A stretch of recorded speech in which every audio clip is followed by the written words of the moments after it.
Bonjour, Eddie. Oh, bonjour. Bonjour. Bonjour, monsieur. Bonjour, monsieur. Bonjour.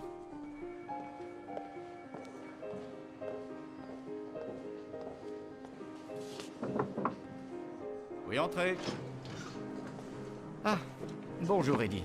Bonjour, monsieur Martin. Asseyez-vous.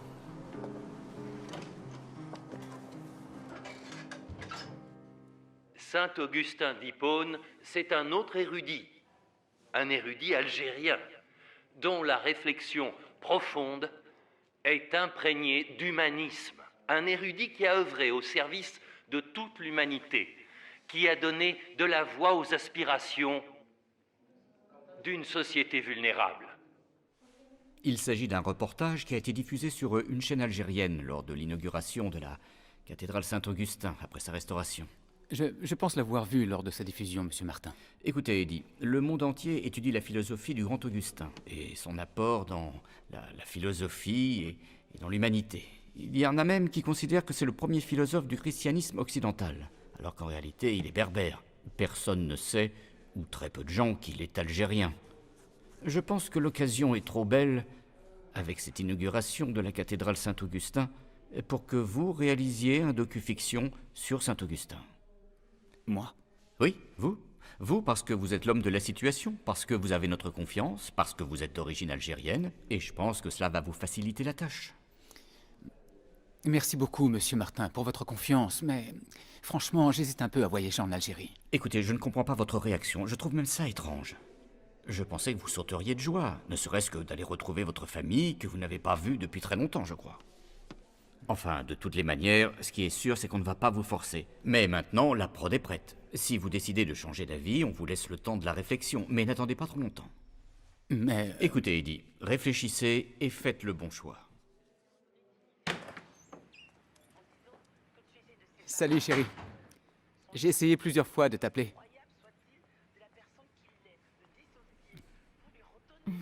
Assieds-toi, j'ai un truc à te dire.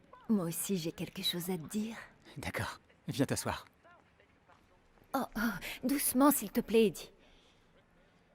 Je suis enceinte. Tu es enceinte? Oui, c'est ça. Est-ce que t'es sérieuse? Ça fait même 2 semaines que je le soupçonnais et aujourd'hui, j'en ai eu la confirmation. Et c'est quoi la solution maintenant? Qu'est-ce que tu veux dire par c'est quoi la solution? Il faut que tu comprennes, c'est pas trop le moment. J'ai suffisamment de boulot à faire, d'accord? J'ai des objectifs à tenir. Oublie cette histoire de bébé. Excuse-moi, mais je te parle pas de m'épouser, j'ai juste dit que j'attends ton bébé, c'est la moindre des choses. Si cela ne te convient pas, on ira chacun de son côté. Kenza, pourquoi tu t'évertues à détruire notre relation? On est bien comme ça suffit. Pour toi, ça suffit. Tu considères que notre relation n'est que purement physique. Ça n'a rien à voir avec l'amour. L'amour, c'est le sens du sacrifice, du partage et de la responsabilité, mais tu n'as pas l'air de connaître ces valeurs. Attends. Je t'aime, Kenza. Moi aussi, je croyais que tu m'aimais.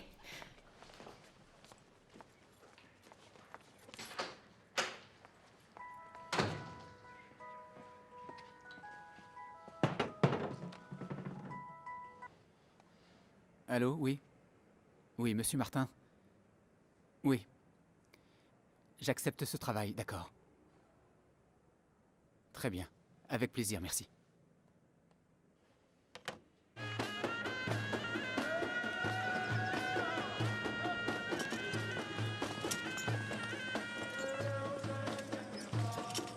Bon, écoutez, on se voit à l'hôtel, d'accord? D'accord, Merci.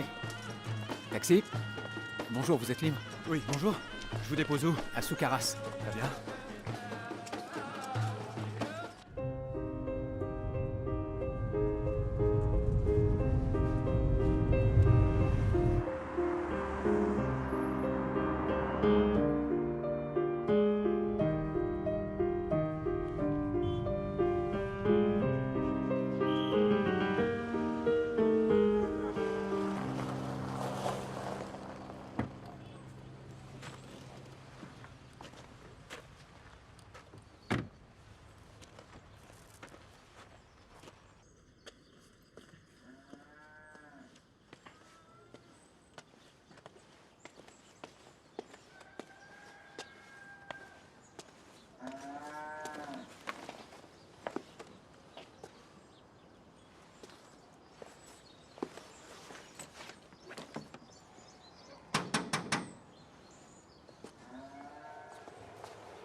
Bonjour. Oui, bonjour.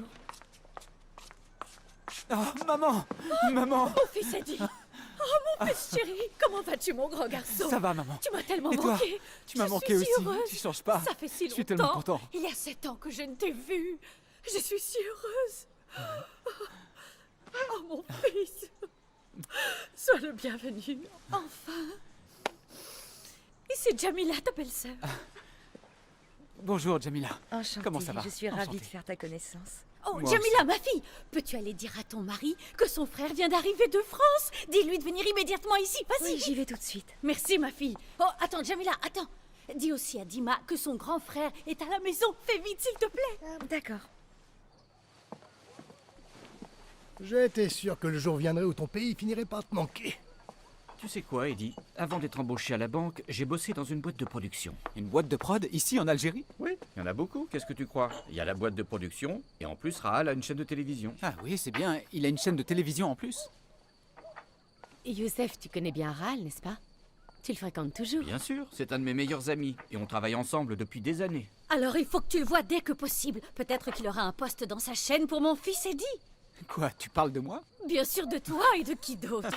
Tu es Non. mon fils. Écoute, maman, j'ai déjà un job, je ne cherche rien. J'ai compris. T'es là pour monter ta boîte, c'est ça? Non, désolé, mais vous ne m'avez pas compris. Je suis venu de France juste pour faire un film ici, c'est tout.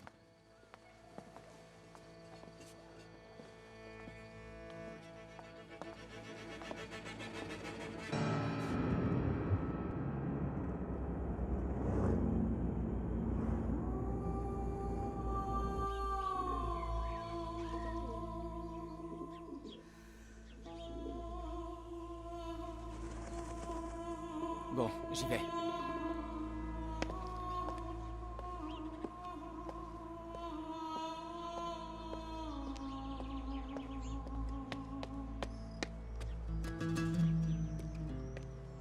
Et voici l'œuvre complète de saint Augustin en latin.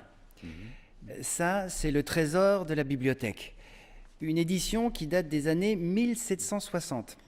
Et parmi ses œuvres, il y a les Confessions, un ouvrage qu'il a écrit lui-même de son vivant et qui est considéré comme la vraie naissance d'un genre littéraire et connu comme l'autobiographie et qui n'était pas connu chez les Grecs. Je vois. Et pour vous, voici les Confessions en français. Excusez-moi, mon père. Devrait-on comprendre par confession la reconnaissance des fautes et péchés commis selon l'Évangile ou bien autre chose? Il est vrai que l'ouvrage contient la reconnaissance des fautes, mais pas uniquement. Il évoque aussi les dons. C'est peut-être ce que saint Augustin voulait nous enseigner en disant « La reconnaissance des dons de Dieu précède la confession des péchés commis et le début des bonnes actions. » Patricius a envoyé son fils étudier à Mador, un bourg situé à quelques encablures de Tagaste. Mais Augustin, le révolté, s'est habitué à fréquenter le théâtre. Eh bien moi, je serai indifférent à son égard, tant qu'elle m'admire. Mais cela n'empêche pas, maître, que ses rêves deviennent enfin réalité. Accordez-lui un baiser, allez la voir, maître. Ah, en voilà une bonne idée. Et je vais m'enquérir de ce pas. Allez-y.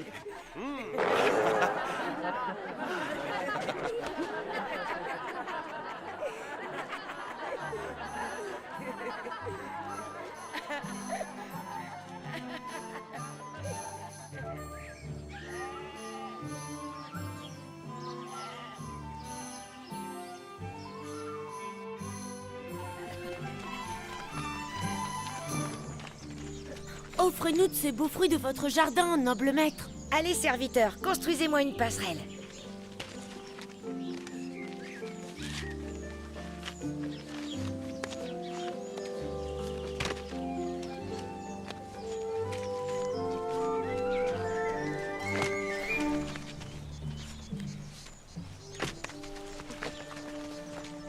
Allez, tenez mes bons serviteurs. Merci, mon maître. Merci pour ta générosité, maître. Que pensez-vous d'Augustin? Un héros ou un enfant de cœur? Augustin! Augustin! Augustin! Hé, vous là-bas! Bande de petits voleurs! Voleurs! Arrêtez-vous, voleurs! Ah, petit pas! pas si vite. Arrête-toi. Reviens ici. Arrête-toi, sale petit chacal. Je vais aller voir ton père Patricius pour ce que tu m'as fait. Ah oui, vous allez voir mon père? Oui, je le connais. Et je connais aussi ta mère, Monica. C'est une dame bien vertueuse. Comment diable peut-elle avoir un voleur comme toi pour enfant? Je vais lui dire ce que tu as fait. Oh non, je vous en supplie pas, ma mère. Je vous promets de plus le refaire. J'implore votre pardon. Allez, viens là, sale petit voleur. Je n'ai pas dérobé de fruits parce que j'avais faim, mais parce que le vol est une chose interdite. J'ai fait cela. J'ai éprouvé un certain plaisir à voir mes amis m'admirer.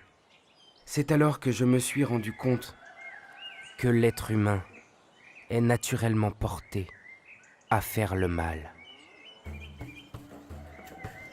Oui, serre-moi, oui. Alors comme ça, tu veux dire que toi, Ilius, le coureur de jupons, tu as consacré tout ton fichu temps à Mador à travailler comme un forcené. En fait, pas vraiment. Mador foisonne de taverne et je ne peux m'en passer, tu le sais bien. Mais j'aime aussi le théâtre. Je suis même un passionné. Le théâtre? Oui. Comment ça, le théâtre? Oh, c'est très simple. Les pièces qu'on joue au théâtre sont absolument formidables. C'est à pleurer de rire, tu peux me croire. Demande donc à Augustin. Augustin? Quel Augustin? Eh ben, ton fils, qui d'autre? Et qu'est-ce que mon fils Augustin, qui est parti étudier à Mador, a à voir avec le théâtre? Vas-y, dis-moi, hein? C'est à moi que tu demandes? Demande-lui. Je l'ai vu tout récemment au théâtre où se jouait une de ses farces. Le fier soldat. Il avait l'air transporté de joie. À mon avis, il doit tenir son attrait des plaisirs de la vie de son père.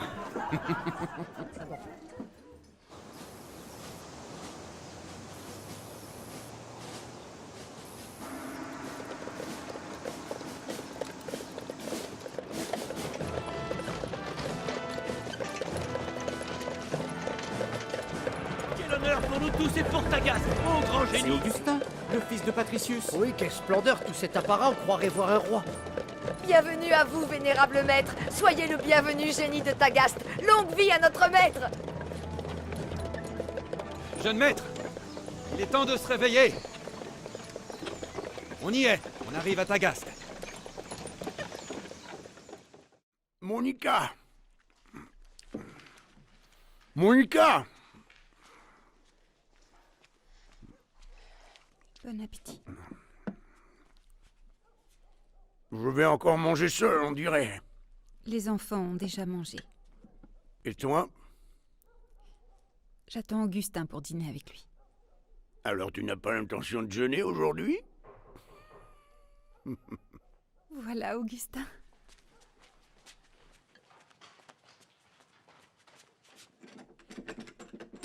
Augustin.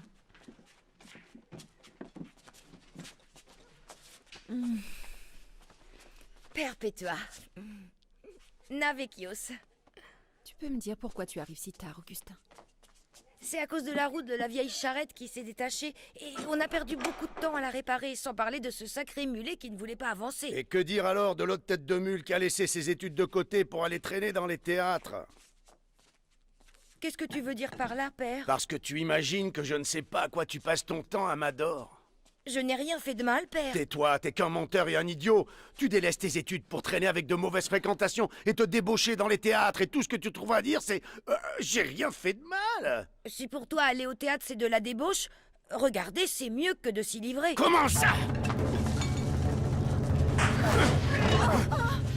Calme-toi. Pauvre folle.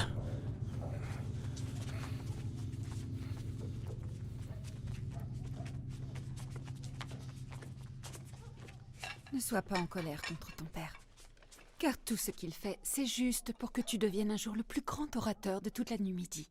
Alors pourquoi il me défend de faire ce qu'il fait lui-même et plus encore, bien plus? Même si c'est vrai, tu dois lui obéir, il est ton père. Mon père, oui, mon père. Je n'arrive plus à te comprendre, mère. Comment peux-tu le défendre et parler exactement comme lui alors que c'est toi qui le fais le plus souffrir? Combien de fois je t'ai entendu pleurer quand il rentrait à l'aube en titubant, sachant avec qui il avait passé la nuit et ce qu'il faisait. Et maintenant tu prends la parole pour te mettre de son côté alors que d'habitude tu ne dis jamais rien. Je ne comprends plus. C'est normal de ne pas comprendre. Car si tu connaissais notre Seigneur Dieu et les commandements de son évangile, tu saurais alors que l'évangile m'a appris qu'en tant qu'épouse, je dois obéir à mon mari et lui pardonner, et aussi prier pour lui.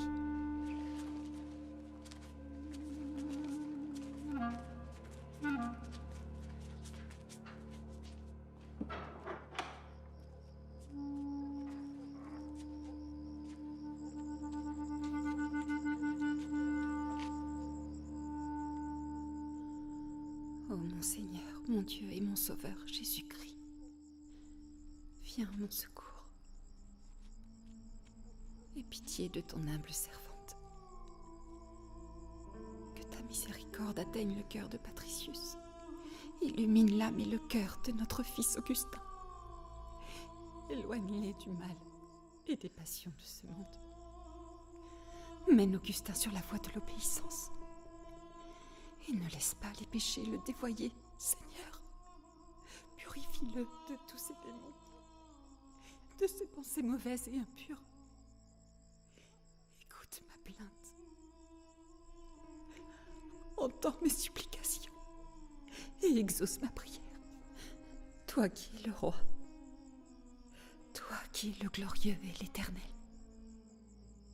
Amen.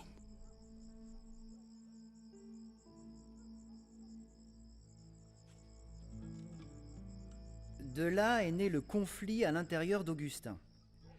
Conflit entre l'idéalisme de sa mère et la poursuite du monde réel. Qui suivre? Le monde emberlificoté des dieux de son père ou le chemin de soumission qualifié d'amour dans l'évangile de sa mère? Coupé. On passe à la suite, mon père. Que les dieux bénissent le très noble Romanianus. Patricius, comment vas-tu? Très bien, monseigneur. Je vous prie de bien vouloir pardonner ma venue sans vous en avoir averti. Ça ne fait rien. Qu'attends-tu de moi? Il s'agit de mon fils, Augustin. Il a abandonné ses études à Mador, cela fait déjà plus d'1 an. Pour quelle raison? Aller étudier à Mador ne lui plaisait pas. Pour être tout à fait honnête, les frais de ces études sont devenus trop lourds pour moi. Je n'arrive plus à subvenir à toutes ces charges, monseigneur. Donc tu as besoin de mon argent, Patricius? En vérité, j'ai besoin plus de votre aide que d'argent, noble Romanianus. De mon aide, tu dis? Et quel genre d'aide attends-tu? Je souhaiterais que vous m'aidiez grâce à l'influence que vous entretenez avec les nobles de Carthage, afin que mon fils Augustin puisse continuer ses études de rhétorique. À Carthage? Comme tout ça est étrange, Patricius. Comment parviendrais-tu à subvenir aux frais à Carthage alors que tu n'arrives même pas à payer ceux de Mador? J'avoue que tu m'intrigues. Tu dois être conscient que je ne vais pas pouvoir t'offrir mon aide toute ma vie. Tu sais que tu peux compter sur moi.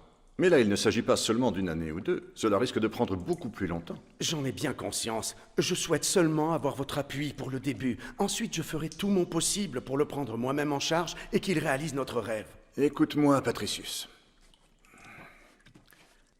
Les ambitions que tu as pour ton fils sont certes honorables. Néanmoins, ce que je pense, c'est qu'il serait judicieux qu'elles soient réalistes. Il vaut mieux éviter de poursuivre des rêves inaccessibles. Je vous remercie, Seigneur. Mais qu'est-ce que tu as, Patricius? Je n'ai rien. Rien du tout. Allez, ne t'inquiète pas. Je suis sûre que tu as fait tout ce qu'il était possible de faire. Sois certain que le Seigneur ne nous laissera pas.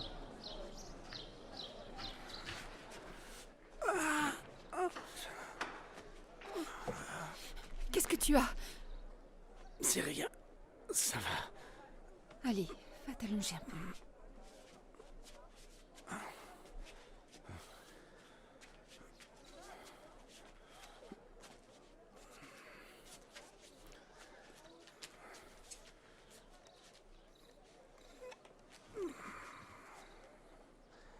Laissons ce problème entre les mains sacrées de Dieu.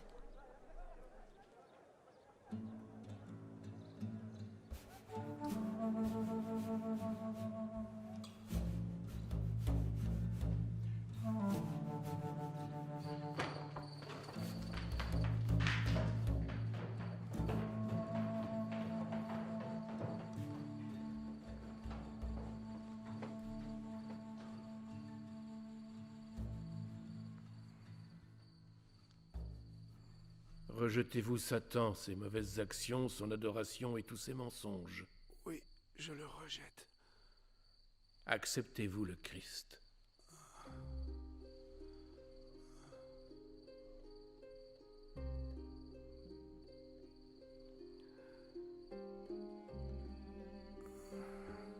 Oui, j'accepte le Christ.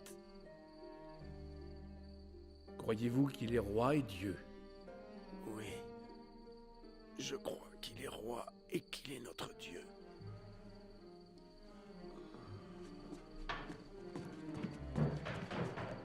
Répétez après moi. Je crois en un seul Dieu.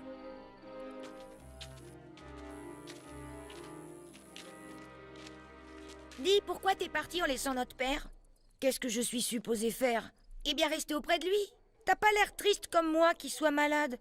En vérité, je suis très triste, parce qu'il croit que grâce à son baptême, il deviendra un vrai chrétien, et qu'il pourra jouir d'une vie éternelle, comme ne cesse de dire Mère. Je suis désolée, mais je comprends rien à ce que tu dis.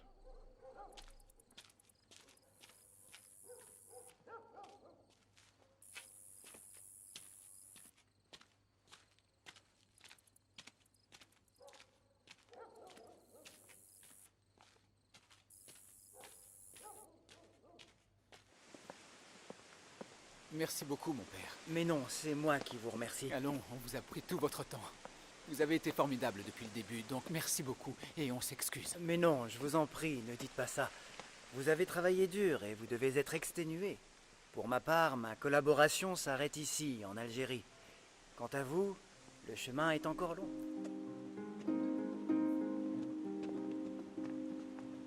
Chacun de nous veut que la justice soit appliquée. Une justice basée sur la vérité. Mais que signifie donc la vérité? Enfin, j'aimerais conclure mon propos en toute objectivité en disant que la vérité reste à jamais cachée et ne peut la trouver que celui qui veut réellement la chercher, celui qui possède des yeux clairvoyants et un très grand discernement. Celui qui est doué de sagesse et de probité comme vous. Excellent, excellent, excellent, excellent, excellent.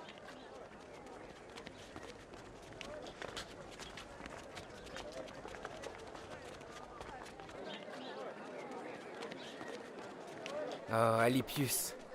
Si seulement je pouvais devenir aussi bon orateur et aussi renommé qu'Asclépius. Allons, on n'exagère pas, mon ami. Les rêves ont aussi leurs limites. Augustin! Oh, mère! Enfin, je te trouve. Je t'ai cherché partout. Que se passe-t-il, mère? Tu vas pouvoir réaliser ton rêve. Tu vas partir à Carthage pour étudier la rhétorique et le droit. Vraiment? Oui, vraiment, Augustin. Tu remercieras Madame Abraska. Elle a réussi à convaincre son mari de tout régler pour toi à Carthage. Tu iras même habiter chez l'un de ses proches. L'âme de feu ton père Patricius peut se reposer désormais. Alypius, tu vois bien que les rêves n'ont pas de limite. Je veux que tu saches, mère, qu'une fois installé à Carthage, je me consacrerai jour et nuit à travailler durement. Ainsi, j'accomplirai mes études en très peu de temps. Et à mon retour à Tagaste, je serai professeur orateur. Comme ça, je serai près de toi, de ma sœur et de mon frère.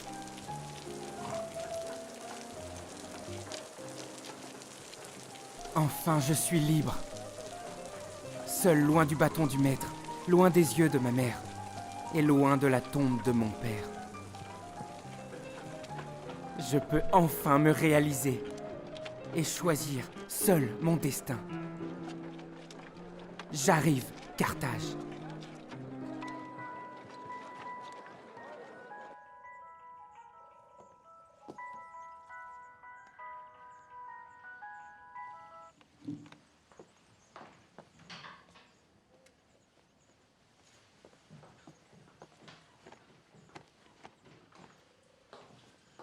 Eddie!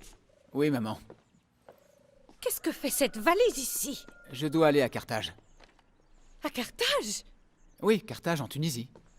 Je sais bien que Carthage se trouve en Tunisie. Ce qui me gêne, c'est que depuis que tu es arrivé, je n'ai pas eu le droit de te voir ne serait-ce que plus de 10 minutes. Tu comprends ça? Tu n'as pas eu un seul mot gentil à mon attention, et pas le moindre regard de tendresse. Moi qui ne t'ai pas vu depuis plus de 7 ans. Et voilà que maintenant tu me laisses encore.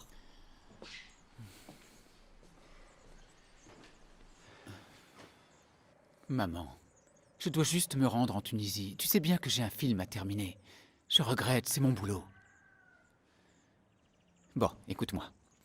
Je te promets que dès que je reviens, nous sortirons toi et moi et nous irons boire un petit café et on ira se balader. Tu me promets? Tu ne me racontes pas d'histoire? C'est promis, maman. Mais juste à une seule condition. Que j'ai ta bénédiction. Que Dieu t'offre tout ce que tu désires et te guide, et mon Dieu, faites qu'il revienne à moi en pleine santé.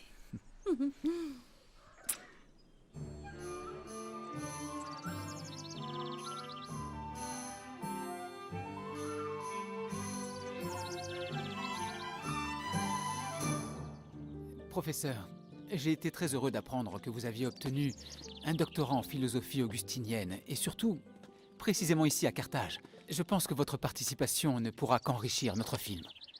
Je vous remercie pour ces très gentils mots. Excuse-moi, Eddie. Oui. Où est-ce que je pose la caméra? Je te dis ça tout de suite. Professeur, où sommes-nous exactement ici?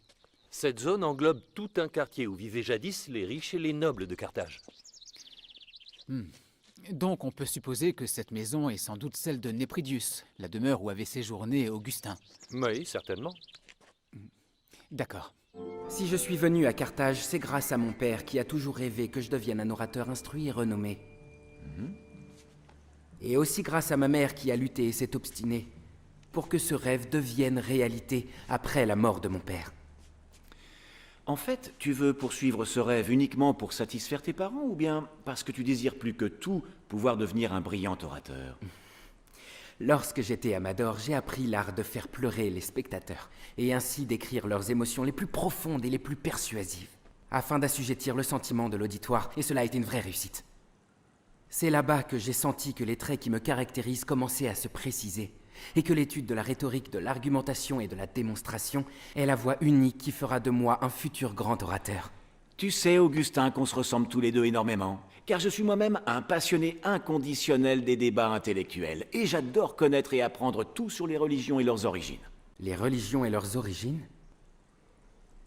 C'est étrange. Comment ça, étrange?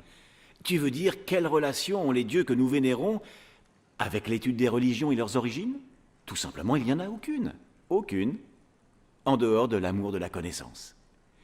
Je t'en prie, assieds-toi.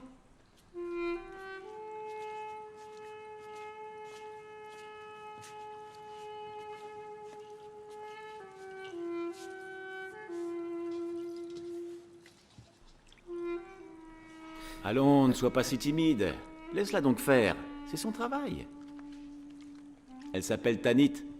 C'est une vraie et belle berbère. N'est-ce pas?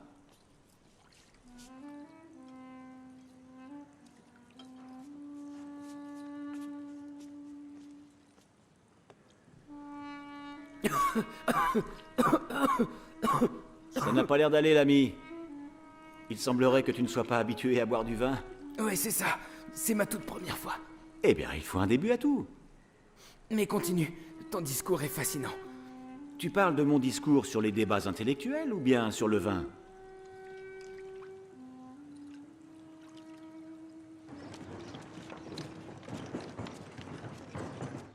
Et puis, en conclusion, la définition qu'on peut donner de la rhétorique, c'est une technique pour s'adresser à n'importe quel interlocuteur, dans le simple but de l'influencer. Et partant de cette définition, y a-t-il quelqu'un parmi vous qui pourrait expliquer les parties et les éléments de la rhétorique?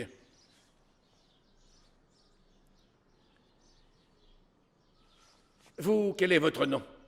Augustin, maître. Et d'où êtes-vous originaire, Augustin? De Numidie, maître. De la ville de Tagaste. Tagaste. Je m'y suis déjà rendu il y a un certain temps de cela pour une affaire que j'avais à plaider. Je ne m'y suis pas plu. Pour être tout à fait franc, les compensations de cette affaire étaient très intéressantes. Je veux dire pécuniairement, ce qui m'a consolé.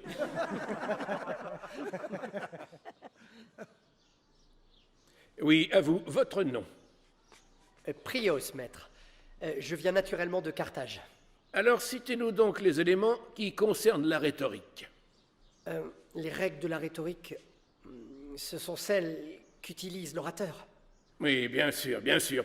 Et quoi d'autre, je vous prie? C'est tout, l'orateur emploie la rhétorique et la rhétorique sert l'orateur. On peut dénombrer 5 éléments. Tout d'abord l'art, ensuite le discours, et aussi l'orateur, puis l'interlocuteur, et enfin l'influence. C'est tout à fait exact. Cependant, cela ne vous dispense pas de vous excuser d'avoir pris la parole sans demander la permission. Veuillez m'excuser pour cela, maître. J'accepte avec plaisir vos excuses, car vous avez fait la démonstration de la confiance en soi. Vous avez manifesté de l'assurance et vous n'avez pas été troublé lorsque je vous ai traité avec un certain dédain. Bravo à vous. C'est excellent, Augustin. Vous devez tous ici vous imprégner de la qualité d'intervention dont Augustin vient de faire acte. En tout premier lieu, avoir le courage de se confronter.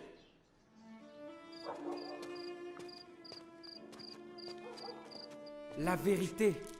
Où se trouve la vérité? Existe-t-elle réellement? Tout le monde la cherche. La vérité reste cachée, et seul celui qui la cherche la trouve. Seul celui qui possède la clairvoyance et un grand discernement la trouve. La vérité. Seul celui qui est doué de probité et de sagesse tel que vous peut la trouver. Excellent. Est-ce que notre brillant orateur désire quelque chose? Oui.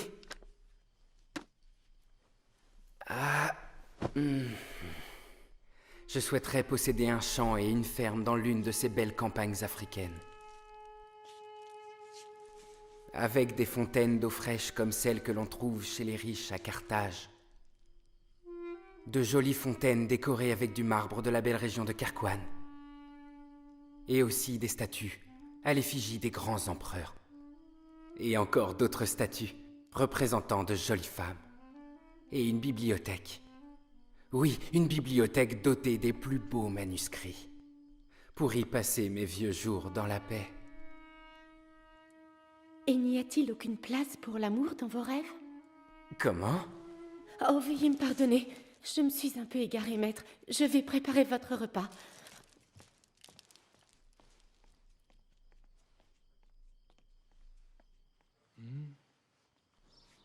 Je vous ai déjà demandé d'apprendre le plaidoyer de l'orateur grec Périclès, le plus grand orateur d'Athènes. Qui parmi vous l'a étudié? Eh bien, écoutons Augustin, notre futur maître orateur.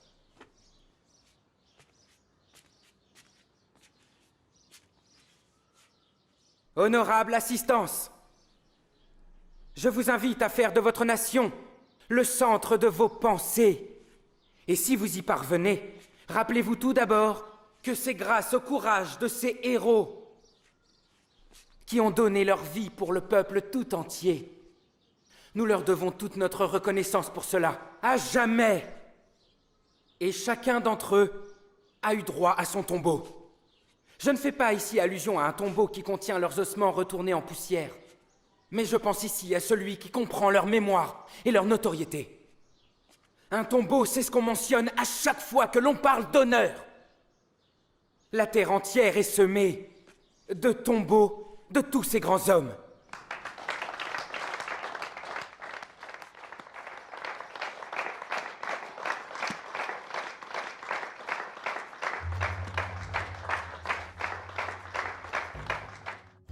Ô Seigneur, mon Dieu, mon Sauveur, et mon Roi Jésus-Christ, veille sur mon fils Augustin dans son exil. Éloigne-le de Satan et de ses serviteurs. Ne l'abandonne pas. Sois avec lui. Purifie ses pensées et quitte-le vers toi. Attends un peu, toi! Quoi? Tiens! Prends ça!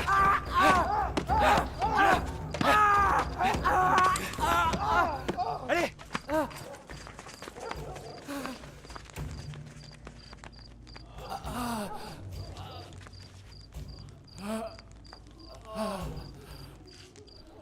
commet un péché, pardonne-le-lui.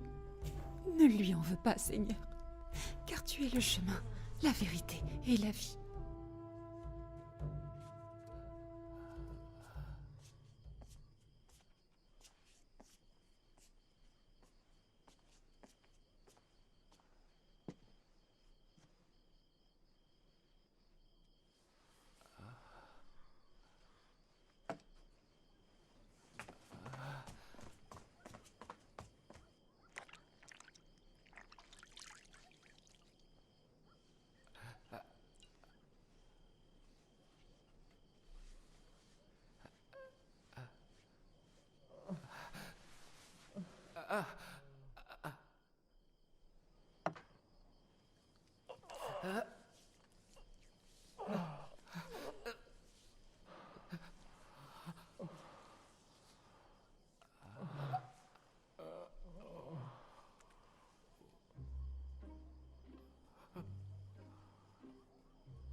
Personne ne croit que la volonté seule permet de réaliser de bonnes œuvres, à moins d'avoir la grâce de Dieu.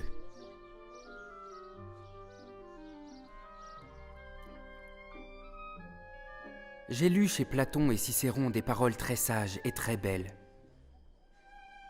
Cependant, jamais je n'ai lu chez eux quelque chose d'aussi beau que « Venez à moi, vous tous qui êtes fatigués et chargés, et je vous donnerai du repos. »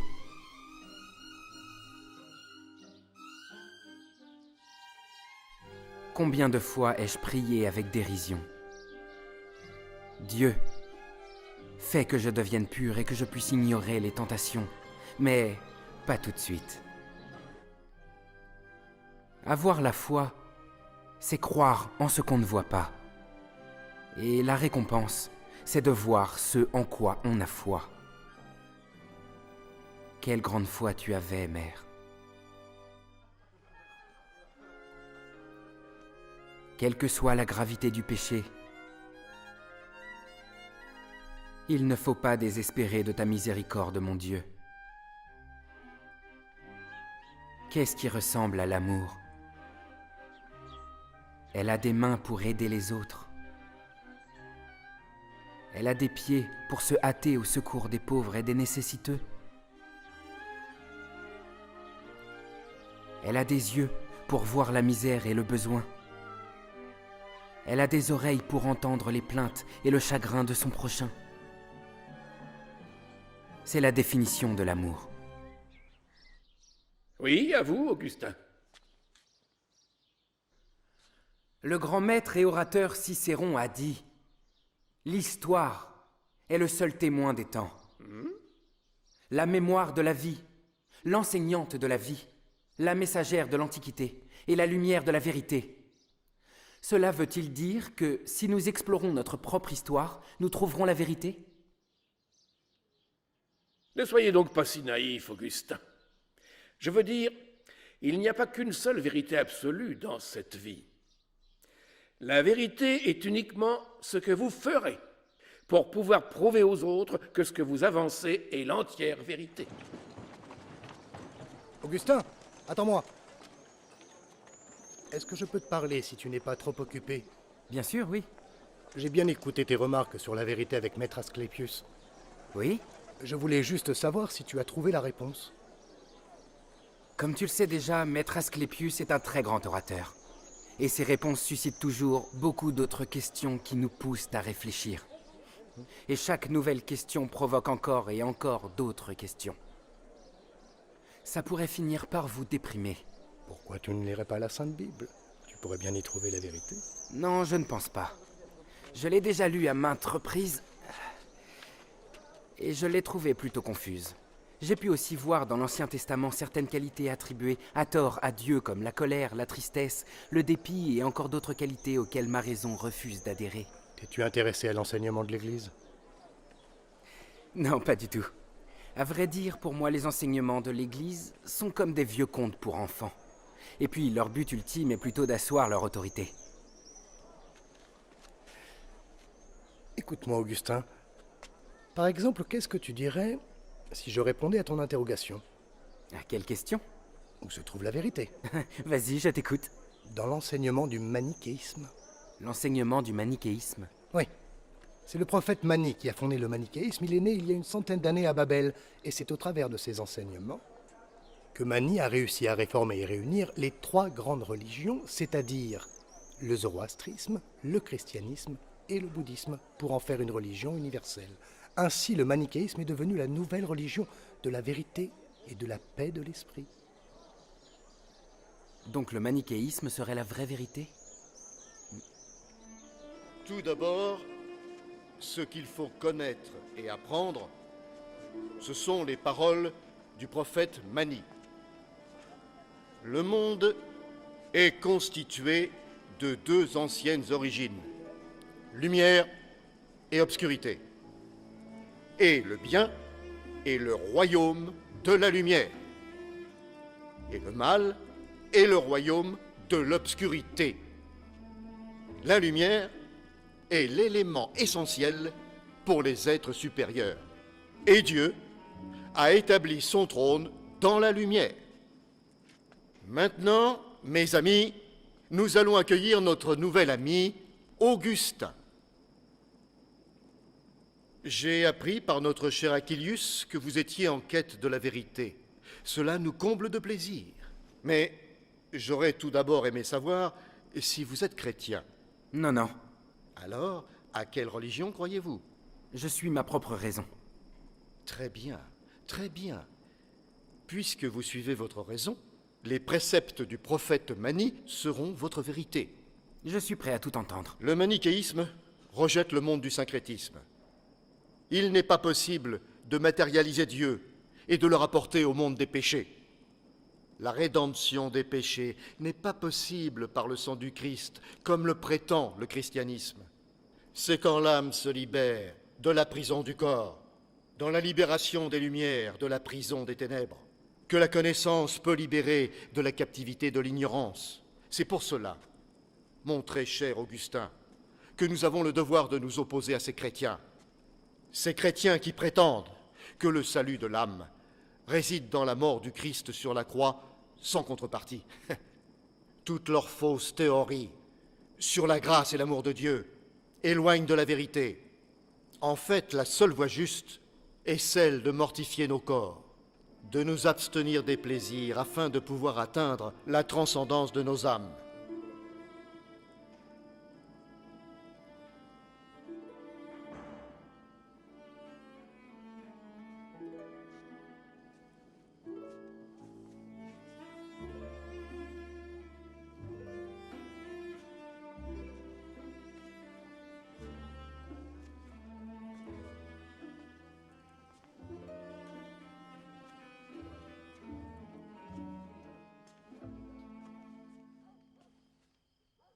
Tanit? J'étais en train de penser à toi. Tu pensais à moi? Je veux dire à un sujet qui te concerne directement. Comme c'est étrange, car je pensais également à quelque chose que je dois t'apprendre, une chose qui nous concerne tous les deux. Et quelle est cette chose? Non, d'abord toi, dis-moi ce que tu tiens à me dire. Hors de question. Au moment où le soleil va apparaître, les nuages doivent s'éclipser. Je viens d'apprendre que j'attends un enfant. Un enfant?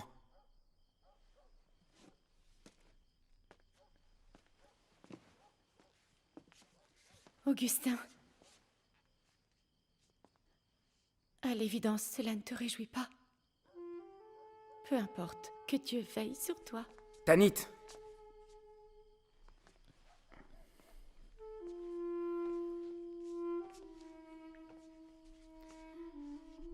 Tu sais bien que je ne te laisserai jamais.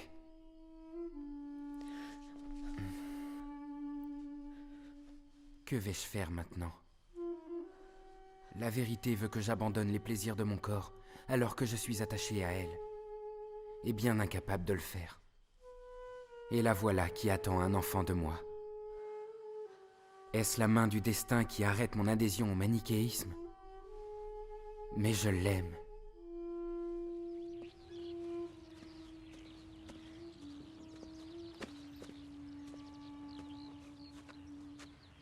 Allô, oui Kenza? Eddie, comment ça va? Ça va bien et toi? Je me sens un peu seule sans toi, Eddie. Pourquoi tu me laisses comme ça? Tu ne veux plus me parler parce que je porte ton enfant. J'ai besoin de savoir. Je ne te demande même pas de le reconnaître. Cet enfant aura les mêmes droits que ce soit en France ou en Tunisie. C'est pour ça que je fais tout cela. J'ai besoin de toi. Je t'aime, Eddie. Est-ce que tu comprends? Écoute Kenza, moi aussi je t'aime, mais tu sais bien que je suis coincé ici. Tu veux quoi? Que je quitte mon travail et que je rentre? C'est impossible. Je n'arrive plus à te croire. Comment je peux te prouver ma sincérité? Laisse-moi venir pour finir le séjour avec toi. Tu me manques, Eddie. J'en peux plus de rester seule. Bon, c'est d'accord, tu as gagné. Et si tu penses que c'est une preuve d'amour, très bien, je suis d'accord. C'est vrai? Oui, tu peux venir. Je t'adore, Eddie. Je t'aime. Moi aussi, je t'aime. De tout mon cœur. Je dois te laisser. À bientôt, chérie.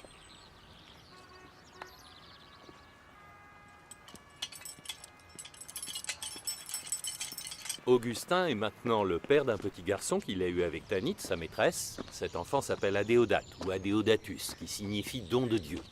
À cette époque, et bien qu'Augustin s'évertue à la défense du manichéisme, en fait il vivait un profond conflit intérieur. Un conflit intime. C'est ce conflit qui le poussera à prendre une décision très importante. Cette décision changera radicalement sa vie. Je dois me rendre à Tagaste. À Tagaste? Oui, Tagaste. Mon chez-moi. Et combien de temps comptes-tu rester là-bas? Ce ne sont pas des vacances. Je veux rentrer pour y vivre. Comment ça? Tu as tellement travaillé pour obtenir tout ce que tu as, ton rang à l'université, ta belle demeure luxueuse, et tes affaires, et voilà maintenant que tu décides d'aller vivre à Tagaste. Là, j'avoue, je te comprends plus. Oui, moi non plus je ne me comprends pas, vois-tu. Mais en fait, je n'éprouve plus autant de plaisir dans tout ce que je fais. Rentrer à Tagaste et y enseigner la rhétorique me permettra peut-être de me satisfaire. Et le sentiment de faire quelque chose d'utile pour ma ville et transmettre ce savoir à ceux qui ne peuvent pas voyager est, je crois, ce dont je ressens le plus le besoin. Surtout que j'étais moi-même dans ce cas de figure à mes débuts. Ma famille a eu du mal à payer mes études. Tu sais, tu es une véritable énigme pour moi, Augustin. Tu raisonnes de brillante façon, mais tu restes encore un très grand sentimental. Il est plutôt rare de trouver la raison et les sentiments chez une seule personne. Et toi, tu seras toujours d'une grande éloquence, Népredius. Non, je le jure sur les dieux. Ce n'est pas un compliment, c'est la vérité.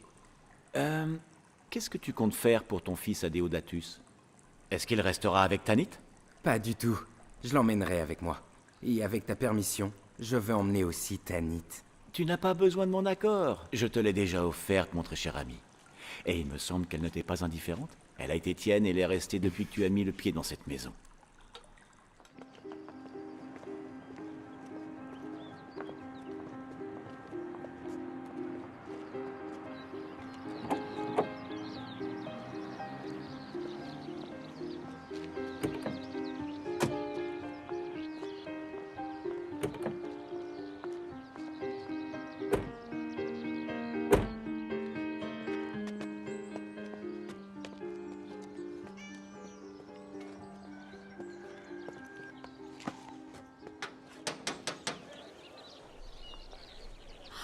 Augustin.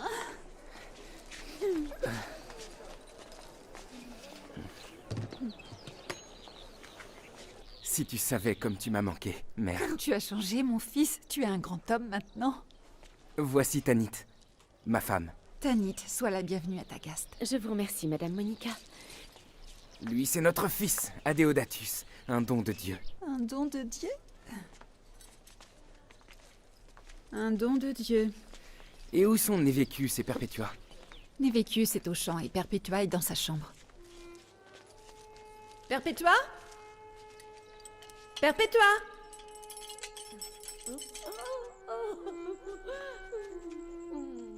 Oui.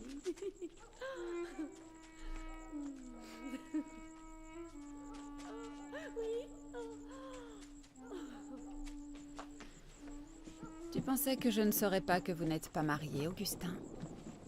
Tout Agaste est déjà au courant. Celui qui rapporte les nouvelles de Carthage m'a dit ce que tu fais. Et maintenant que tu es devenu célèbre, ces nouvelles te concernant sont précieuses. Tu sais, mère, j'aime cette femme. N'est-ce pas suffisant qu'elle soit chrétienne? Si la loi romaine n'empêchait pas d'épouser une esclave, je l'aurais déjà fait. Tu dis l'épouser? Et comment ça? Oh, j'ai aussi entendu dire, toujours par ce même messager, que tu t'intéresserais à cette hérésie de manichéisme qui interdit le mariage? Mère, je suis fatigué, alors si tu le veux bien, je préférerais qu'on en reparle demain. Non, maintenant, Augustin. Crois-tu que je pourrais accepter ce péché au sein même de cette maison? Chut, je t'en supplie, mère. N'élève pas la voix, je t'en conjure. Je baisserai le ton pour qu'aucun humain n'entende. Mais que comptes-tu faire avec celui qui sait chaque chose que tu vis? Bon, nous allons quitter cette maison tout de suite. Non, attends.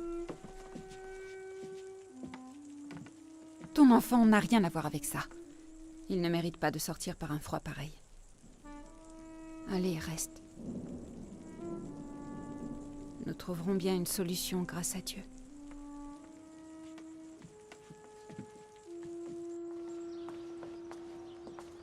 Comment vas-tu, mon fils? Alors, il en est où, ton film? Ça va. On avance bien, maman. Dieu merci.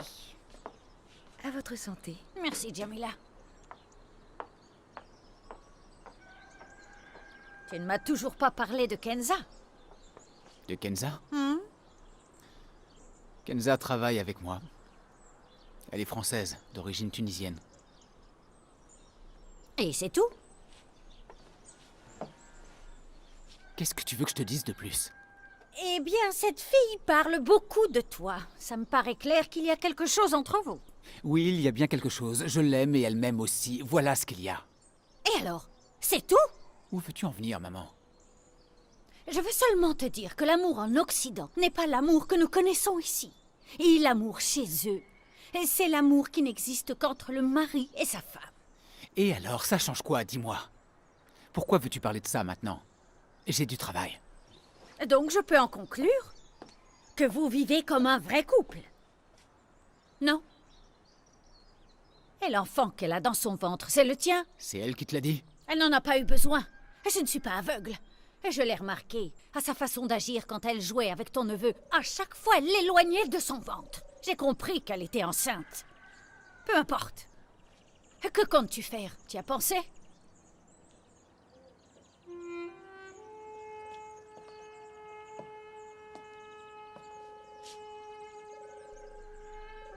Laisse ta conscience décider pour toi. Souviens-toi juste qu'elle aussi a une famille. Tu en as conscience? Tu n'aimerais pas que ta sœur se retrouve dans la même situation, n'est-ce pas, Eddie?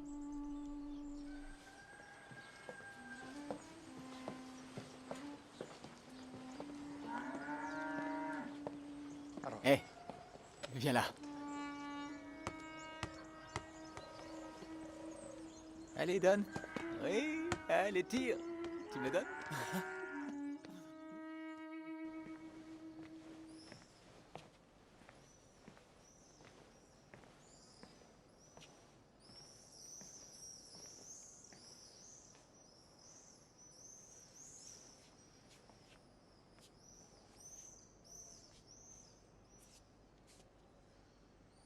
J'ai attendu avec une telle impatience qu'il revienne à Tagaste.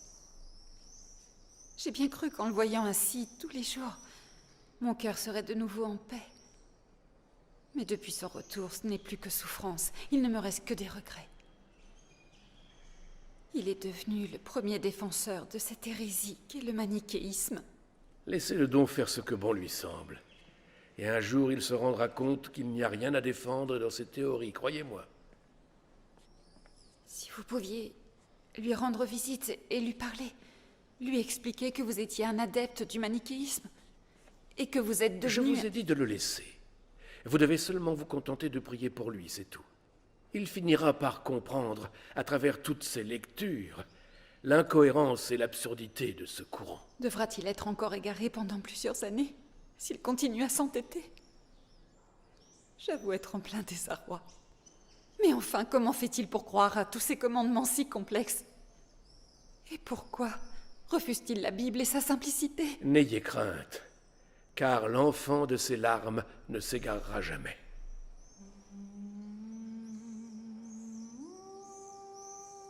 Vous ne savez pas, vous ne savez pas, vous ne savez pas, vous ne savez jamais rien. Tout ce que vous faites ne sert à rien si vous n'y réfléchissez pas. Pourquoi apprenez-vous vos leçons si vous n'aimez pas ce que vous apprenez? Le cours est fini. Sortez!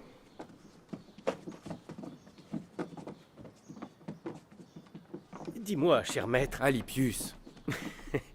Dis-moi, Augustin, qu'est-ce qui t'a pris de t'emporter comme ça? Parce que je trouve inacceptable de passer tout ce temps ici sans parvenir à trouver un seul autre étudiant aussi brillant que toi. Qu'y a-t-il de si drôle, dis-moi?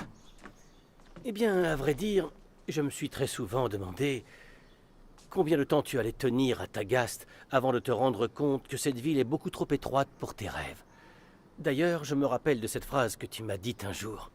Les rêves n'ont pas de limite.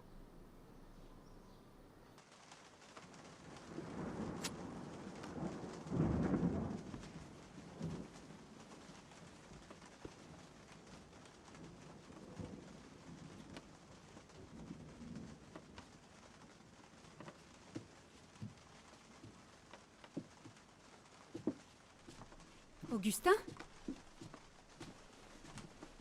Où est-ce que tu vas avec toutes ces affaires? Réponds-moi, Augustin. À Carthage. Carthage?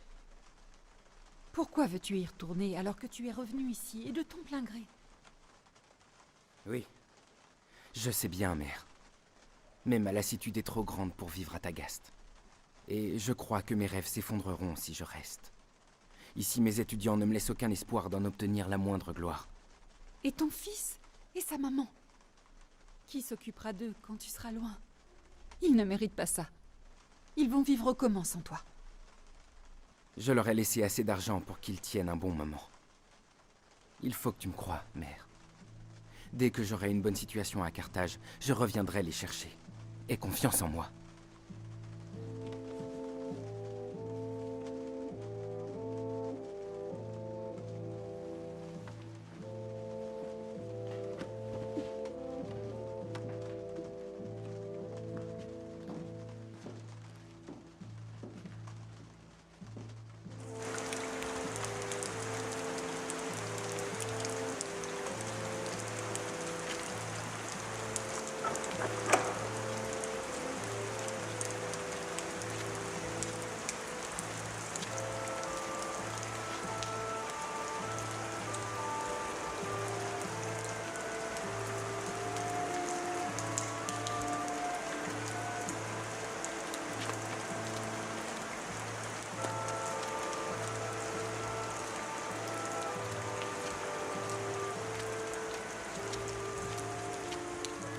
Ah, Seigneur, j'ai tellement tardé à t'aimer, à voir ta beauté suprême et éternelle.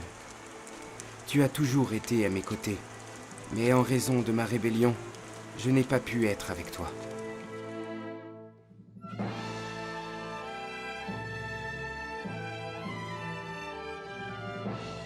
Pendant toutes ces dernières années, j'ai cédé à différents désirs.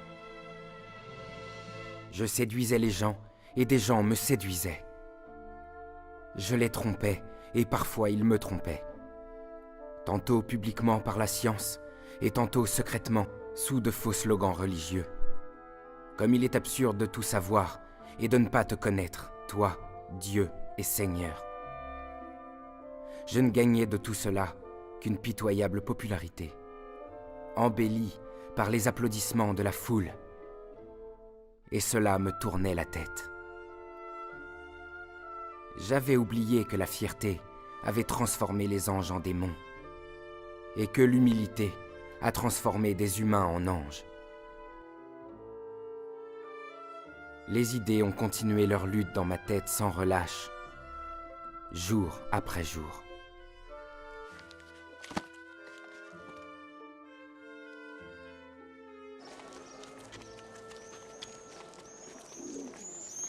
Conviction? Et quelle conviction? Après tout ce temps, tu arrives encore à te poser des questions? Je me pose toutes les questions que je veux, car rien n'est acquis. Et le manichéisme, comme tout autre courant, peut aussi être soumis à des études et aux critiques. Allons du calme, Augustin. Les élèves sont en train de nous regarder et le manichéisme a été interdit. Peu importe. De toute façon, tes doutes seront vite élucidés par le prêtre Festus quand il rentrera de Rome très bientôt. Et c'est pour quand, ce très bientôt? Je crois qu'on en reparlera plus tard. Je dois te laisser. On se voit ce soir. Vas-y, à plus tard. Oh, ma très chère mère. Adéodatus. Tanit, comment vas-tu? Tu nous as tellement manqué, mon chéri.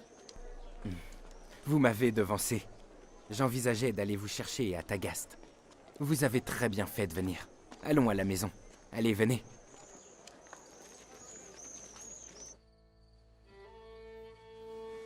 Ton chemin n'est pas le bon. Même si tu as enseigné et convaincu tout le monde avec la clarté de tes mots et ta logique. Ton chemin ressemble à la vérité, mais ce n'est pas la vérité. Je reconnais que je ressens des limites. Mais, mère, je cherche la sagesse dans sa profondeur. La sagesse et ses sources. La sagesse et son sens le plus profond. C'est tout ce que je désire. Est-ce de la sagesse d'enseigner des concepts vaniteux à tes étudiants et de prétendre, toi et tes semblables manichéistes, que le péché et la méchanceté proviennent de Satan? Et que les êtres humains n'ont rien à voir avec cela? S'ils cèdent, c'est la faute de la méchanceté et non des méchants? Je suis surprise de voir le grand penseur Augustin adhérer à ce genre de théorie prétentieuse.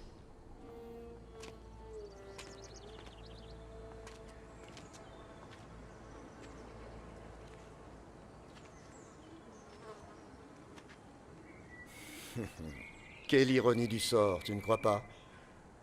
Tu es ici, à la place même où se rassemblaient les chrétiens quand ils étaient persécutés. Le même endroit qui nous rassemble ici aujourd'hui, échappant à notre tour à la persécution des chrétiens. Dans tout ce que tu viens de me dire, il n'y a pas un seul mot qui répond à ma question. Écoute, Augustin, un seul conseil. Ne laisse pas le savoir tuer ta foi, car la vérité est immuable. C'est nous, et nous seuls qui changeons. Voilà la vérité. La vérité, oui, la vérité! Je suis éreinté d'entendre ce mot vide de sens. La vérité sans une preuve, sans la moindre réponse. Vous prétendez corriger dans les livres sacrés tous les textes qui vous contrarient et qui vous dérangent. Quant à votre logique, elle consiste à tourner en dérision toutes les accusations contre vous. Et même Dieu. Vous considérez Dieu comme imparfait. Il serait même infecté d'une chose malsaine. Tandis que vos propres élites dissimulent un nombre incalculable de défauts derrière une prétendue vertu. Alors oui, je trouve légitime de réfléchir. Je demande. Et c'est toujours la même réponse. La vérité, elle ne change jamais. Seulement moi, j'ai changé. J'ai dit tout ce que j'avais à dire. Fais ce que bon te semble.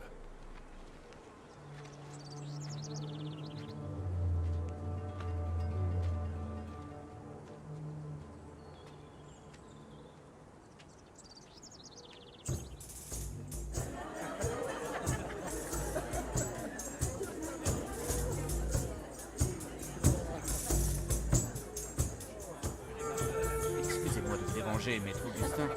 J'ai une missive de la part du consul de Rome pour vous.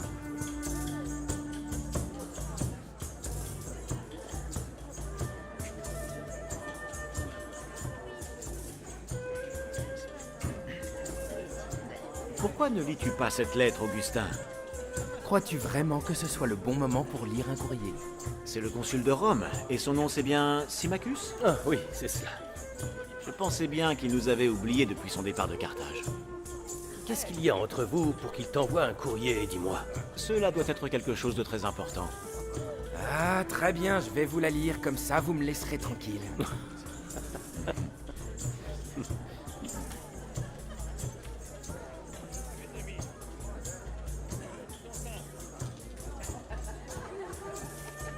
Eh bien, Augustin, tu vas enfin nous dire ce qu'il y a d'écrit? Sémachus.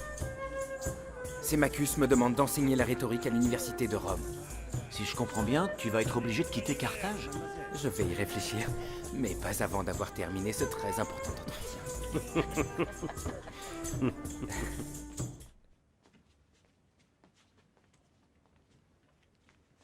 Va mettre cette malle dans la charrette, j'arrive. À vos ordres, maître. Où pars-tu aussitôt, Augustin? Eh bien, je dois me rendre au port de Carthage. Un de mes amis doit embarquer pour la ville de Rome. Et il te faut prendre toutes tes affaires pour simplement aller le saluer? Eh bien, je comptais les lui donner pour qu'il puisse s'en servir le temps qu'il s'installe sur place. De plus, c'est un très cher ami qui m'a maintes fois aidé par le passé. Ah, Adéodatus.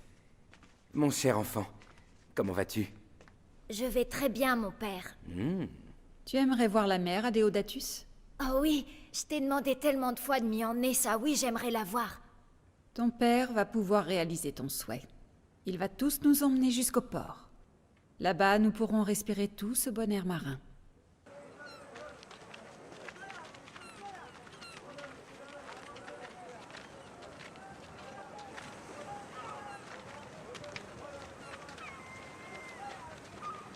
Maître Augustin! Maître Augustin! Quoi, parle? C'est le bateau, il est prêt à appareiller. Je le sais déjà, je le sais. Écoute-moi et ne dis plus rien, d'accord? Bien, maître. Pourquoi est-ce que tu me dis que le bateau va être retardé? Je fais quoi, moi, maintenant, hein? Que se passe-t-il avec cet homme, Augustin? Il y a que le porteur m'a dit que le bateau de mon ami est retardé. Et où se trouve ton ami? Je suppose qu'il a dû aller se reposer quelque part en attendant que tout soit enfin prêt. Je pense que vous devriez rentrer à la maison. Pourquoi y retourner? Il vaut mieux que nous restions l'attendre avec toi. Alors vous voulez rester? Pourquoi faire? Je viens de te le dire, le bateau a pris du retard. Je préfère être seul pour retrouver mon ami. Votre présence ne fera que me ralentir, sans compter que vous risquez d'être bousculé par la foule. Alors... Que dirais-tu d'aller m'attendre dans son église que nous voyons en haut de cette colline? C'est une bonne idée. Mais ne tarde pas trop, veux-tu? J'essaierai, mère, je vais essayer, promis. Allez-y, prenez ce chemin.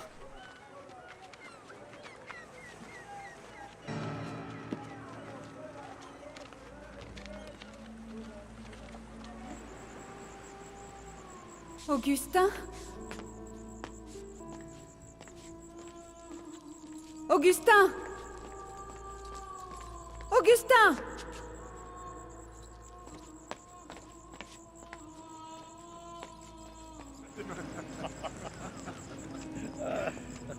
Sa femme l'a même quitté. Tu l'as dit.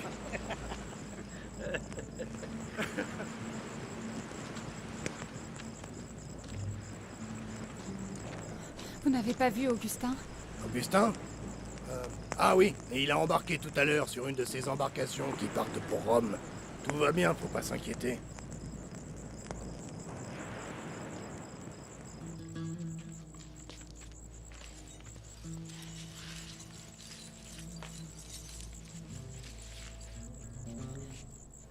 Tanit, Augustin nous a abandonnés. Il s'est embarqué pour Rome.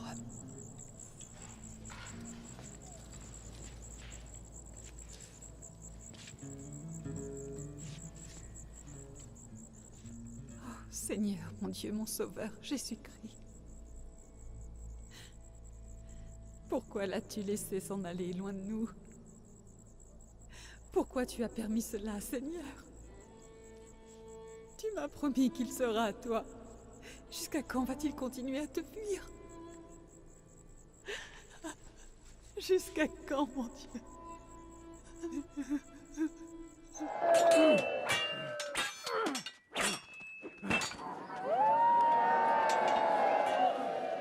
Si tu savais comme je suis heureux de te voir à Rome, Alypius. Quoi, tu ne supportes plus la vie ici à ce point?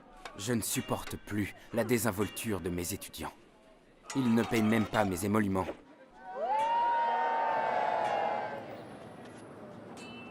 Tu peux me croire.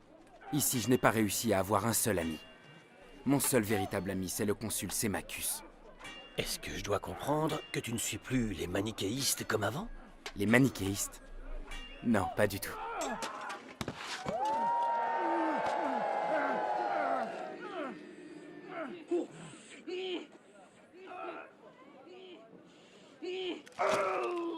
Écoute-moi, cher Augustin, tu sais bien que tu es l'une des personnes qui comptent le plus pour moi.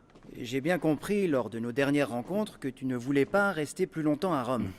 Alors quand le tribunal de Milan m'a indiqué qu'il recherchait urgemment un professeur de rhétorique, j'ai naturellement pensé que tu feras un excellent candidat pour eux. Merci. Merci énormément, monsieur le consul. Ce qui est le plus important, Augustin, c'est que ta voix résonne dans l'enceinte du tribunal de Milan, et le plus tôt possible. Je t'en prie.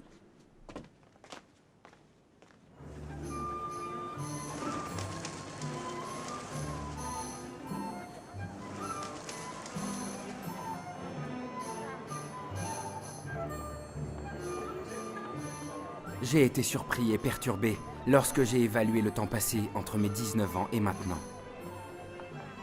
Aujourd'hui, j'ai 30 ans. Je continue à vouloir profiter du présent qui s'échappe, qui fait que je me disperse, que je m'éparpille. Mon Dieu, je vais rester dans la boue si tu ne me tires pas de là.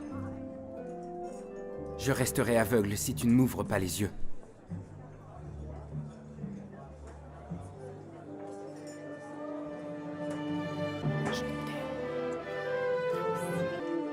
On dirait que le destin nous réunit toujours, hein? Ça va, Augustin? Augustin. Alors, comment va ton nouveau travail? Dis-moi. Oh, la situation ici à Milan est très différente de celle de Rome. Ma position en tant que professeur de rhétorique au tribunal de Milan m'a permis d'entrer en relation privilégiée avec le palais impérial. Oh, tu dis le palais Mais impérial? oui. Non, non, non, non, non, non. Je vais devoir me méfier de toi, Augustin. Mais non, allez, entrez. Ah. Maintenant que tu es un proche du cercle fermé au palais impérial, as-tu des nouvelles d'Ambroise? Qu'est-ce qu'il a, Ambroise? Est-ce vrai ce qu'on dit de lui à Carthage? Et que dit-on sur lui? On dit que le philosophe Ambroise n'est pas un simple évêque et un philosophe, mais aussi un penseur plutôt courageux, et qui ne craint pas tous ces nombreux complots qui se trament au palais impérial. On peut dire que rien ne semble l'arrêter. Moi aussi, j'ai entendu dire que les pires orateurs et les manichéistes aiment et prennent plaisir à se confronter à lui. C'est quand même étrange que tu ne l'aies pas encore rencontré. Pourquoi le rencontrer? Parce que tu penses que cela me sera utile si je décide de le voir ou si je m'oblige à écouter sa philosophie? Dis-moi juste comment un évêque chrétien peut devenir philosophe. Là, je te reconnais bien là, mon ami, c'est la question. À part ça, je trouve qu'il manque quelque chose dans ta maison. Où sont les femmes? Dis-moi, tu as fait vœu d'abstinence à Milan? M'abstenir, c'est pas encore l'heure pour ça, elles sont en route.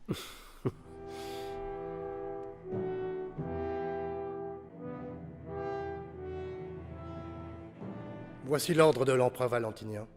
Tenez. Est-ce que je dois assister au serment de l'évêque Ambroise? Je n'en vois pas l'intérêt, j'y perdrai mon temps. Quelle en est la vraie raison, en fait? Le palais commence à craindre l'influence d'Ambroise, mais aussi la sympathie qu'éprouve le peuple de Milan pour lui. Nous aimerions savoir à quoi pense Ambroise et ce qu'il prépare. Et vous êtes celui qu'il nous faut, celui qui peut le comprendre, et celui qui pourra l'arrêter.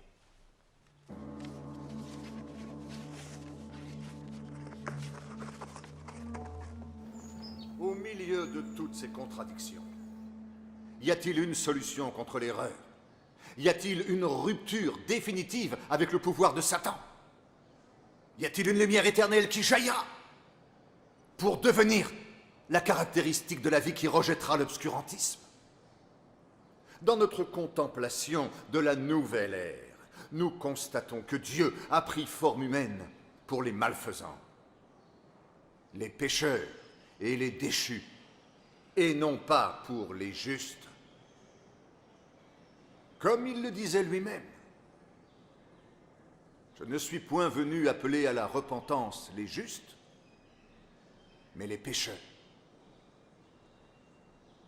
Nous pouvons donc comprendre que les justes, les parfaits, sont les plus éloignés de la face du Dieu clément. Ils ne peuvent pas connaître le goût de la bénédiction gratuite. Dieu va humilier les scribes, les pharisiens et les juges des peuples. Et nous voyons là la plus grande preuve du danger, de l'autosatisfaction qui a toujours été dénoncée par Dieu. Seul face à l'erreur, celui qui a la foi entend, parce qu'il écoute, tandis que celui qui n'a pas la foi n'écoute même pas. Et même s'il écoutait, il n'entendrait pas. J'ai été honoré, monsieur l'évêque, d'avoir pu assister à votre excellent prêche. Tout l'honneur revient à Dieu qui nous a permis de transmettre son message. Votre simplicité de langage permet à n'importe quel auditoire de tout bien comprendre. Et dans vos mots, il y a quelque chose qui touche le cœur, qui m'a permis de ressentir une paix que je n'avais jamais connue auparavant. Je vous promets de venir assister régulièrement à vos messes, dès aujourd'hui. Je serai très honoré que vous y assistiez.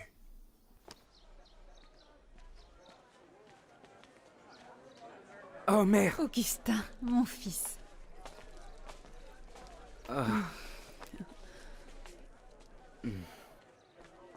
Adéodatus. Mon père, tu m'as tellement manqué. Tu m'as manqué aussi, mon fils. Comment vas-tu, Tanit? Je vais bien. Mais entrez, venez vous asseoir par ici, venez.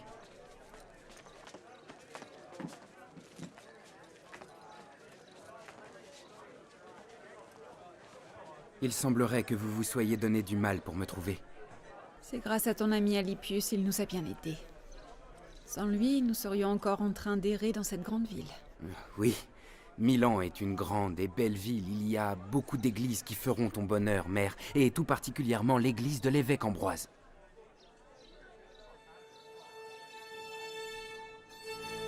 Je ne peux pas nier une certaine admiration envers les idées, la rhétorique et la philosophie de cet évêque. Ce que vous me dites me semble très grave et très sérieux, Augustin. Cela confirme bien toutes mes craintes. Je ne vois pas de danger à admirer sa philosophie. Si vous, qui êtes un orateur émérite en rhétorique, admirez son discours, alors que dire du peuple? Cet Ambroise a su accaparer les esprits de tous ceux qui gravitent autour de lui. Il pourrait aisément influencer ces gens n'importe quand, attaquer le palais si l'envie lui en prenait. Mais ça n'arrivera jamais. L'histoire de cet évêque s'arrêtera ce soir.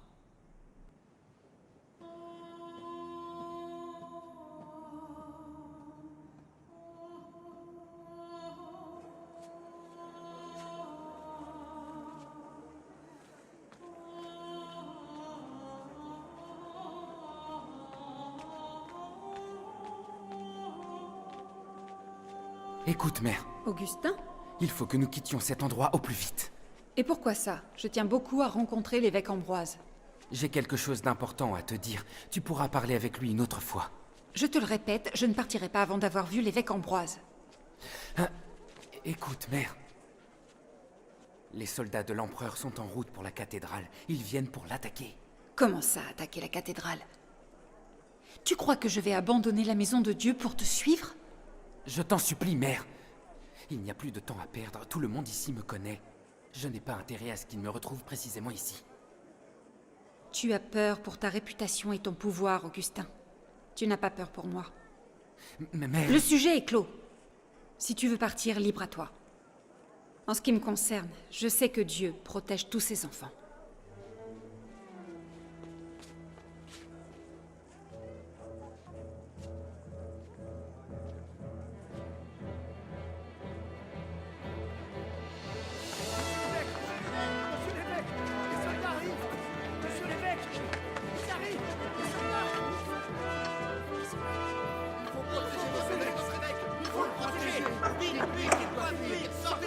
Que se passe-t-il? Et que signifie tout ceci?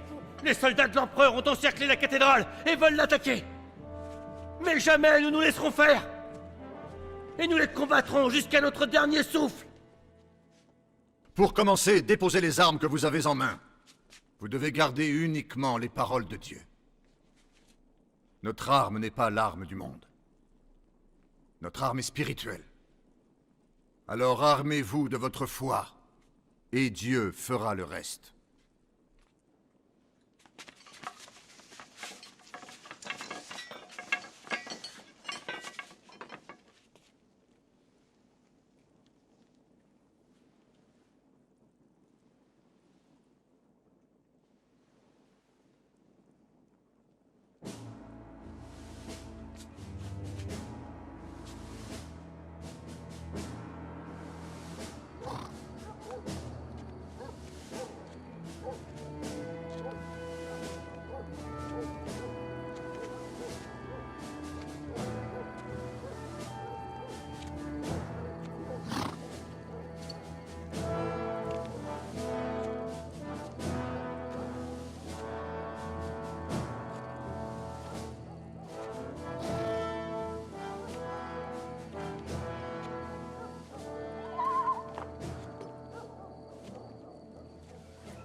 Je suis heureuse que le siège de la cathédrale par les soldats ne se soit pas terminé par un bain de sang. Mais je suis surprise et déçue par ton comportement. Tu avais l'air si étranger à tout ça. Parfois, je n'arrive plus à te comprendre, Augustin. Tu semblais être ami avec Ambroise, puis tu agis comme tu l'as fait ce soir-là. Le fait que je sois devenu ami avec l'évêque Ambroise ne veut pas dire que je sois devenu un chrétien. Si je le fréquente et écoute ses sermons, c'est sur ordre de l'empereur. Il faut que tu comprennes ma situation vis-à-vis du palais impérial. Je travaille pour eux, je n'ai pas le choix. J'aimerais te parler d'un tout autre sujet maintenant. Quoi donc encore, mère? Que veux-tu dire? Je veux dire, mon fils, que tu avances dans l'âge. Il est grand temps que tu choisisses une épouse. Une épouse? Oui. Une épouse qui convienne à ton statut actuel. Je n'ai pas trop la tête à ça en ce moment, mère. Écoute-moi, mon fils. Récemment, j'ai fait la connaissance d'une pieuse et jolie jeune femme à l'église. Elle s'appelle Tertia. Son père est quelqu'un d'important. Je suis sûre qu'elle serait un parti idéal pour toi dans ta situation. Ce n'est pas le bon moment, mère. On en reparlera. Écoute-moi, mon fils. Tu devrais d'abord la voir, ensuite tu prendras ta décision. Ne t'inquiète pas. Tu auras tout le temps qu'il te faudra pour y réfléchir. Elle doit attendre encore 2 années pour être en âge de se marier.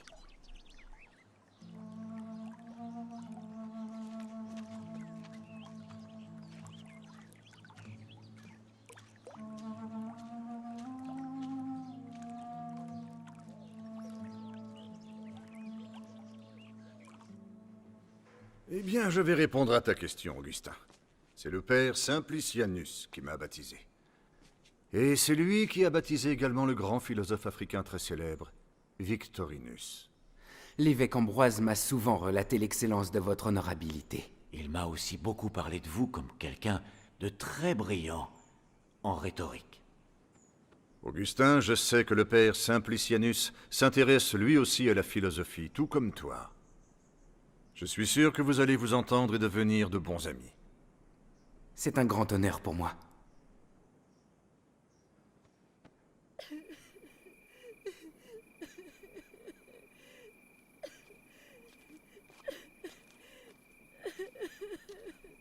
Adéodatus?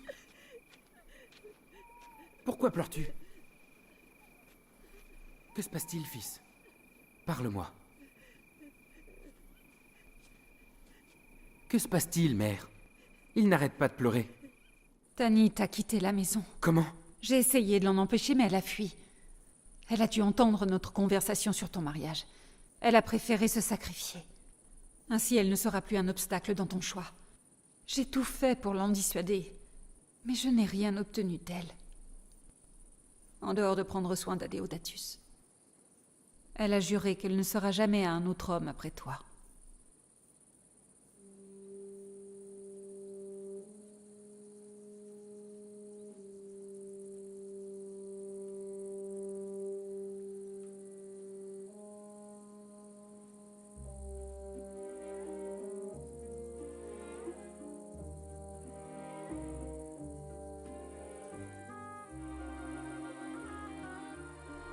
Suite au départ de sa concubine, après 14 années de péché, saint Augustin vécut une vie totalement différente. En effet, il n'aima plus jamais une autre femme comme il l'avait aimée elle. Et son souvenir resta gravé en lui toute sa vie, il ne se remaria jamais. Bon, coupé. Merci beaucoup. C'était un plaisir. Oui, un vrai plaisir. Merci. Parlez-moi, Augustin. Qu'est-ce qui vous tracasse? J'ai beaucoup de choses sur le cœur, mais je ne sais pas quel chemin prendre. J'ai fait beaucoup de mauvaises choses. Je me suis souvent égaré. Connaissez-vous le philosophe africain Victorinus? Oui, je le connais. C'était l'un des philosophes les plus réputés de Rome. Dieu a conduit le philosophe Victorinus vers la foi. Et ce même Victorinus a été capable d'accepter l'humilité du Christ, que les sages ne voient pas et que les enfants connaissent. C'est ainsi qu'il a déclaré sans gêne qu'il était un serviteur du christianisme et l'enfant de la joie. Rome n'a pas du tout apprécié, mais Dieu, si. Victorinus, mon cher Augustin, cachait sa foi devant les gens et ne la déclarait qu'en présence du prêtre. Chaque fois, le prêtre lui disait « Je ne croirai votre foi que lorsque je vous verrai entrer à l'église, et seulement là. » Et ce jour a fini par arriver. Et le grand philosophe s'est enfin présenté devant le peuple de Dieu. Et humblement, il a déclaré, avec amour, sa foi envers Jésus-Christ, devant tous ces gens réunis dans l'église de Rome et qui criaient « Alléluia! Alléluia! Victorinus! Victorinus !»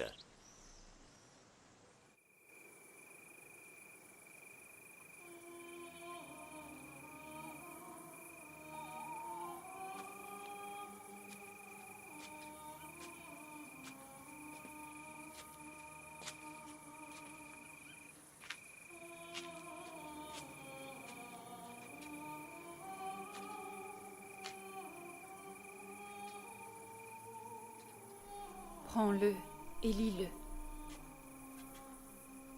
Prends-le et lis-le.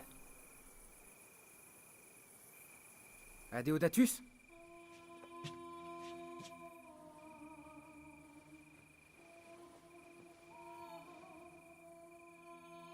Prends-le et lis-le.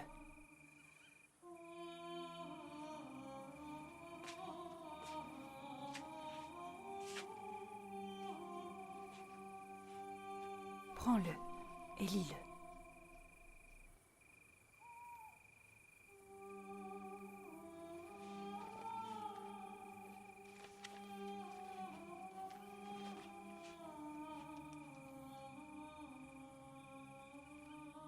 Ni en criant, ni en s'enivrant. Ni en couchant et en se prostituant. Ni en se disputant, ni en convoitant. Mais en vous parant des habits de Jésus-Christ. Ne préparez pas le corps pour la luxure, au désir de la chair.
Pour la première fois de ma vie, je sens que tu me parles, Seigneur.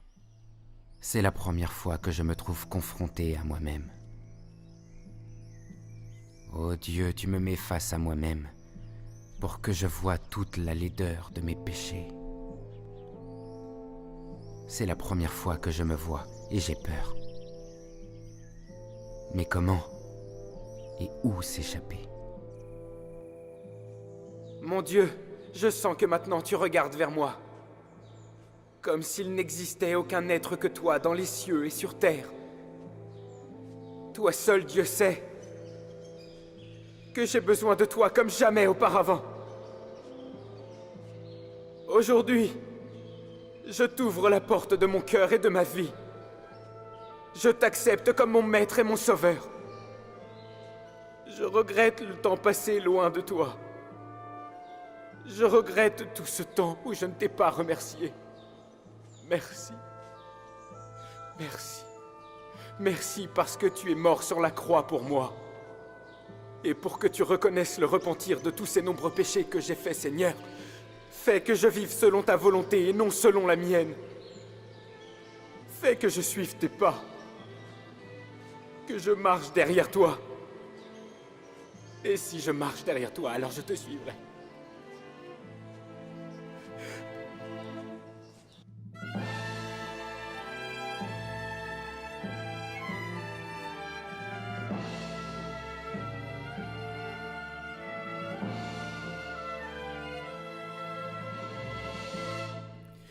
Maintenant, je sais pourquoi je n'ai pas su trouver Dieu. Parce que je l'ai cherché à l'extérieur, alors qu'il était ancré en moi.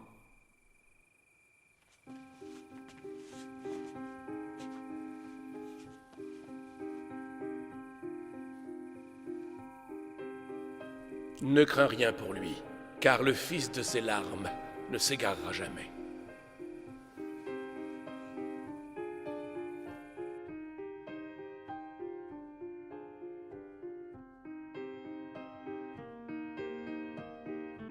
Après sa libération, par son baptême, il est retourné à sa ville natale, Tagaste, puis est venu à Hippone, là où nous sommes actuellement.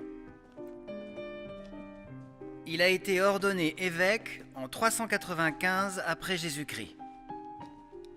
Après une vie pleine d'efforts, d'enseignement et de défense de la foi juste, après avoir composé plus de 232 volumes d'ouvrages considérés à travers les âges parmi ceux qui ont éclairé et enrichi l'intelligence de toute personne qui les a lus, Augustin, âgé de 76 ans, a regagné l'honneur céleste en 430 après Jésus-Christ. C'est le philosophe, le maître, l'orateur, le révolté, le religieux et l'évêque, l'homme des plus grandis. C'était saint Augustin, le soleil d'Ifriqiya, l'évêque des simples, l'enfant des larmes.